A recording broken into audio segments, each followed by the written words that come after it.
Yo trabajaba en AMIA ya hacía algunos años y en ese momento era directora del Centro de Documentación e Información sobre Judaísmo Argentino, que es su motivo y su tarea era adquirir todos aquellos materiales, conocimientos y cosas que puedan mostrar cómo los judíos llegaron al país, cómo se fueron integrando a la Argentina, cómo crearon sus instituciones y en qué consistía esta situación, fotografías, videos, etcétera.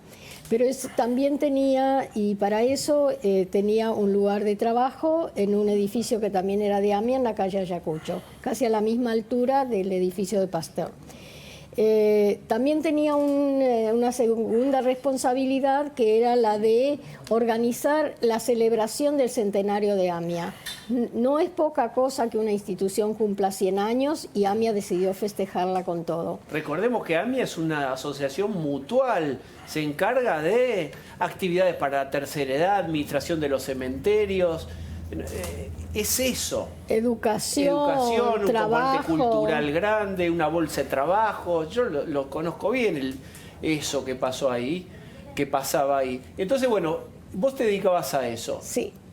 ¿Y ese día? Y ese día, en función de mi tarea vinculada con la conmemoración de los 100 años, mi lugar de trabajo era el edificio de Pasteur. La otra tarea la realizaba desde el edificio de Ayacucho, con Mirta, que era mi asistente, Mirta Strier. Como normalmente lo hacíamos, cerca de las 10 ya nos íbamos para Pasteur, para entrar y dedicarnos a continuar con la organización de este famoso centenario. Eso, como otras mañanas, un lunes entramos, saludamos a la gente que estaba en la planta baja y llegamos al segundo piso, a unas oficinas que daban bien en el frente del edificio.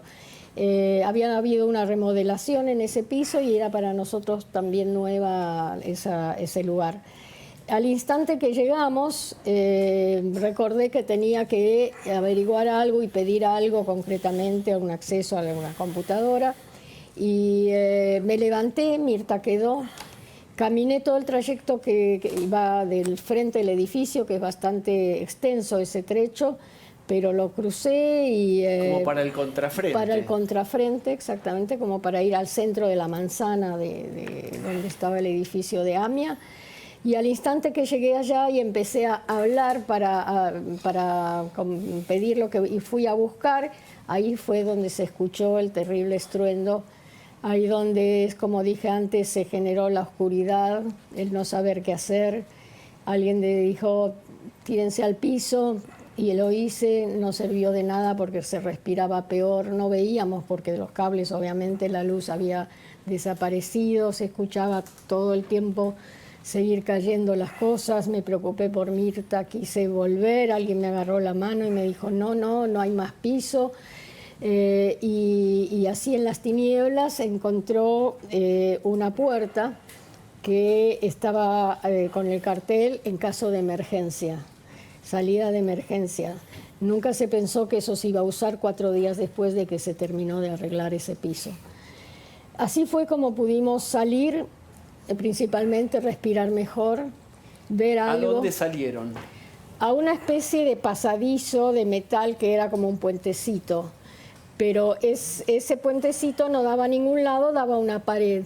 Esa pared era de un edificio que, entrando por Uriburu, correspondía también a una institución judía, de la cual por lo cual hubo que trepar hasta un techo de ese lugar.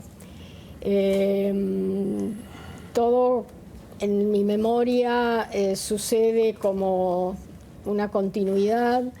Pero también con esta sensación de que estoy viviendo algo que no entiendo y entonces estoy ahí y no estoy ahí. Clarísimo, es un fenómeno, sí, está bien. Muchas veces consulté esto porque esta era esa sensación, yo estaba ahí, sabía que mi cuerpo está ahí, pero mi cabeza no entendía lo que estaba pasando y las cosas pasaban así, pude subir a ese techo. Y es ahí donde, con los que pudimos salir, y siempre la menciono porque me fue muy significativa, había una muchacha jovencita con su bebita en brazos y la estaba amamantando. que seguramente yo no descodifiqué en ese momento, pero que me Fíjense sirvió. el detalle de la escena monstruosa y en el medio Una bebita que se salva. que se salva, Con su que vos mamá. contás no llora además, No, no. y la madre que puede darle el que pecho. puede darle el pecho y todo eso todavía mirando hacia el fondo. Y en nuestra ignorancia y también en nuestra incapacidad de comprender lo que había sucedido, al edificio que estaba atrás les pedimos que llamen a los bomberos. Pensábamos que solo nosotros sabíamos de lo que estaba pasando y no. Era eso. Entonces, cuando terminamos de subir a ese techo y, como decía, mirar para atrás, ahí fue el horror que explicaba hace un ratito. Porque ahí vos tomás cabal conciencia de lo que había pasado. Sí. Armás el rompecabezas y te conectás con el horror máximo. Sí, sí, fue realmente, esas imágenes están siempre en mi cabeza, me conmueven mucho. Pero también esas imágenes y la fuerza que eso tuvo me mostró el odio que tiene que haber para que personas planifiquen algo así y lo vengan a realizar. Para mí hay algo que también me cruza con bastante frecuencia, es qué persona, qué capacidad de odio puede tener, que va a buscar un vehículo, se sienta en el vehículo, maneja las 4 cuadras o 5 que lo distancian del lugar en el que tiene que llegar. Él sabe lo que va a hacer y está tan fanatizado por el odio, por un odio terrorista, por un odio que no acepta que hay otros que tienen el mismo derecho de vivir que cualquier persona, y mata sin importarle lo que está haciendo, a quién y el daño permanente que va a hacer, porque esas familias que se quedaron sin sus familiares, esas víctimas, nosotros los sobrevivientes, toda Argentina, todo lo que uno siente. Y por supuesto me sumo muchísimo a lo que dijo Claudio con respecto a la justicia injusta. Y debe haber pasado muchas veces por tu cabeza la idea del azar o del destino, y de ese momento en donde vos pasás del frente al contrafrente, que si no hubieras ocurrido, no estabas acá, claramente. Sí, son esas cosas que uno no tiene respuestas, tiene muchas preguntas y termina, creo yo, creyendo en aquello que le sostiene como ser humano, una creencia porque hay un Dios, una creencia por el azar. Mi mamá lo interpretó y mi papá ya había fallecido, tu papá te cuidó desde el cielo. Todo eso pueden ser, las otras cosas están adentro preguntándose de vuelta, digo, ¿cómo un ser humano puede hacer esto en aras de una ideología? Anita, ¿cómo fueron los primeros días inmediatos al atentado para ustedes, las víctimas que sobrevivieron? Para la mayoría de nosotros, de los que estábamos ahí trabajando, fue un compromiso de seguir haciendo las cosas. Yo me quedé, como conté, creo, bajamos por Uriburu hasta la esquina de Tucumán y Pasteur, y estuve mucho tiempo ahí queriendo subirme a esos escombros, ayudar a hacer algo. Porque tenés que contar que claro, vos volvés a ayudar rápidamente, volvés a la escena, a dar una mano. Vuelvo, quería subir ahí a los escombros, me tenían ahí que no. Venía gente a preguntar, a algunos les pude decir que sí vi a sus familiares saliendo, lo cual fue un alivio para algunos de los que pude decirles. Y después, supongo yo, las 2, 3 de la tarde nos vinieron a avisar, o se hizo un seguimiento a los que trabajábamos en AMIA, que vayamos a Ayacucho, a ese edificio que por la mañana yo había entrado para hacer mi tarea allá, y esa se volvió la sede de la AMIA por los 5 casi años que duró la reconstrucción del edificio. Y ahí mismo nos pusimos a hacer lo que había que hacer, porque llegaban muchísimos papelitos con nombre diciendo, creo que mi familiar puede estar acá, quiero saber, y ya con voluntarios armando las bases de datos, computadora, qué más hay que hacer, recibir a los familiares, recibirlos, hacerlos entrar, que no estén parados en la calle exigiendo y mostrando las fotos de sus familiares a ver si sabemos algo. El auditorio empezaron a llegar comida, empezó a llegar también bebida y mucha solidaridad en ese sentido también, que se prolongó por el resto de los días hasta que se encontró casi 10 días después el último de los cuerpos. Estas familias sufrieron hasta que se encontró todo eso. Pero por otro lado, para mí yo sentía que no podía dejar de hacer algo porque necesitaba no darle el gusto a lo que me quisieron matar. No sentirme muerta emocionalmente, no sentirme muerta anímicamente, sino muy por el contrario. ¿Vos sentías que si te quedabas en tu casa reflexionando sobre lo que te pudo haber pasado y lo que le había pasado a tus compañeros, te estaban ganando? Exacto. Y vos elegiste ir a... Exacto. Y también tengo que decirlo porque fue muy inspirador para mí. Mi mamá y mi papá eran sobrevivientes del Holocausto. Y a mí se me cruzó también por la cabeza, porque si ellos pudieron, después de lo que pasaron, vivir, formar una familia con mi hermana, también yo tenía que poder hacerlo.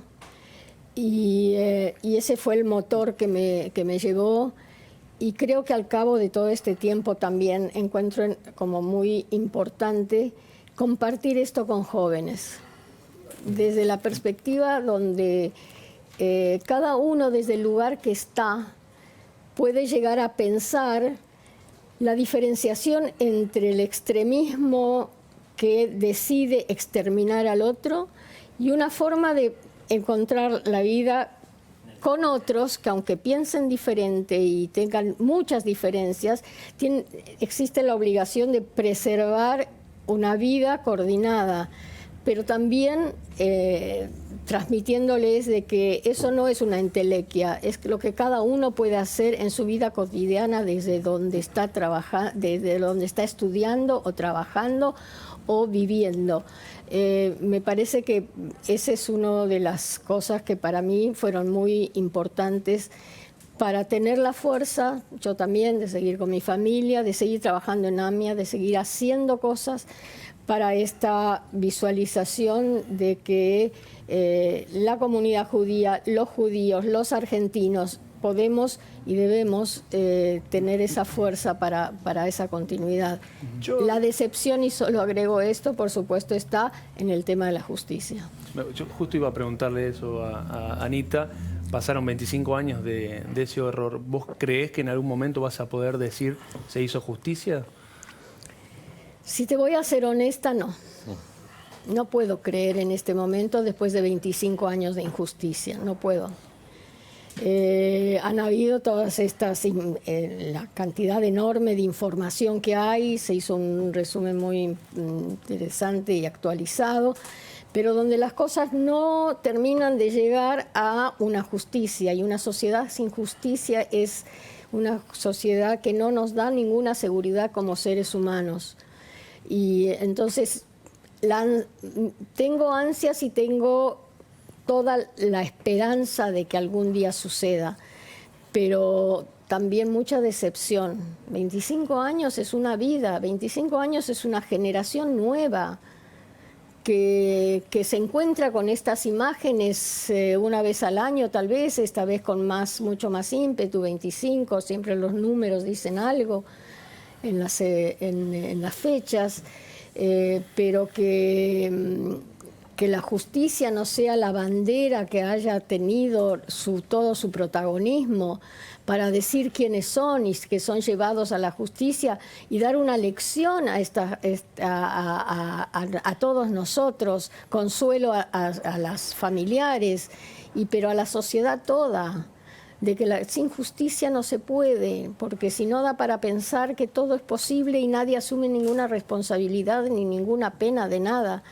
Y tampoco creo que esto esté solamente en el ámbito de la Argentina y de la justicia argentina. Creo que hay muchas responsabilidades que también desde afuera, ni que hablar de Irán, pero ni desde afuera, desde otros lugares, no se han tal vez tomado todos los pasos necesarios para que el tema de la justicia realmente se haga realidad. Claudio, hablemos de los decretos que se firmarán mañana. ¿Cuáles son y cuál es la utilidad? Para mí, como hombre de la comunidad judía, como un hombre de los derechos humanos, hombre de la política, padre de familia, fue una enorme traición. Una traición principalmente, en primer lugar, a las víctimas, fue una traición a los sobrevivientes, una traición como nunca se vio de un gobierno a una comunidad, y una traición y a la sociedad argentina. En aquel momento a la comunidad judía, digamos, sabemos que la comunidad también está dividida, que hay de todo, no es que homogénea la comunidad judía. Esa división fue usada también, pero sin lugar a dudas que el memorándum fue hecho a espaldas de la comunidad. Pero más allá de la comunidad, fue hecho a espaldas de los argentinos. Sentarse o imaginar un memorándum de entendimiento con los perpetradores, cuando acá la justicia, con todas sus fallas, estaba avanzando. Cuando tenemos un sistema de justicia, tenemos un Estado de Derecho, y lo teníamos en ese momento, con un montón de fallas. Pero ese paso, la justicia determinada sin delito, para mí sí fue una traición, y sobre todo viniendo del gobierno nacional. Anita.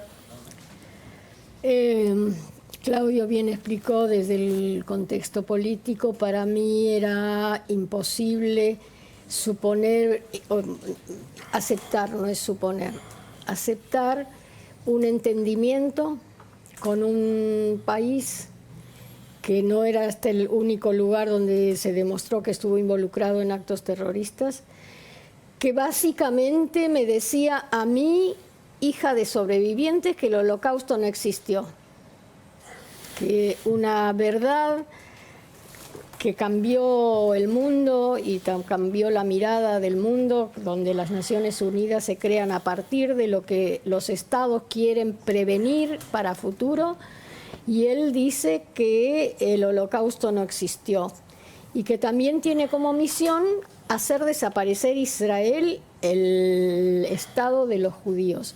Con alguien así yo no entiendo cómo uno, y además con las pruebas que acá contaban, que tenían que ver con el involucramiento de Irán y los personajes que estaban también en la preparación y en la ejecución, yo no podía entender cómo se podía uno animar a plantear un entendimiento. Ahora se aprobó en el Congreso, ¿no? ¿Cómo lo viviste vos esa aprobación en el Congreso, ¿no? Pues no fue solo la idea del Ejecutivo, sino del Legislativo. Mucha tristeza. Que en un país esté pasando eso para mí era triste, demostraba que se había desenfocado en realidad qué significaba un atentado, que fue un atentado para la sociedad toda, por supuesto, dirigido a una institución judía donde tiene este alto componente de antisemitismo, pero que, por supuesto, también esto tiene que ver con toda la ciudadanía, con todos los argentinos. Yo quería hacerte por último, por mi parte, esta pregunta que se hace eco de lo que puede parecer un lugar común, pero que circula, y es una bomba que le pusieron a los judíos. Tiene un componente antisemita desde el mismo momento que eligen una institución judía.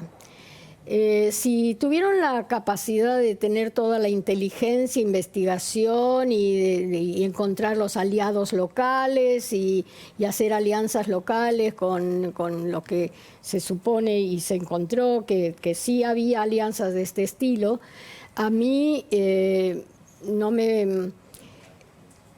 me parece que es solamente un atentado antisemita. Está el componente antisemita y, como dijo Claudio también al principio, esta confrontación de los países Medio Oriente, Occidente, Oriente y lo que es la otra parte del mundo, se inserta en una línea en la cual ese debate quería demostrar, me parece, en general no hablo de política y no hablo desde el análisis político, hablo desde lo que yo me sentí.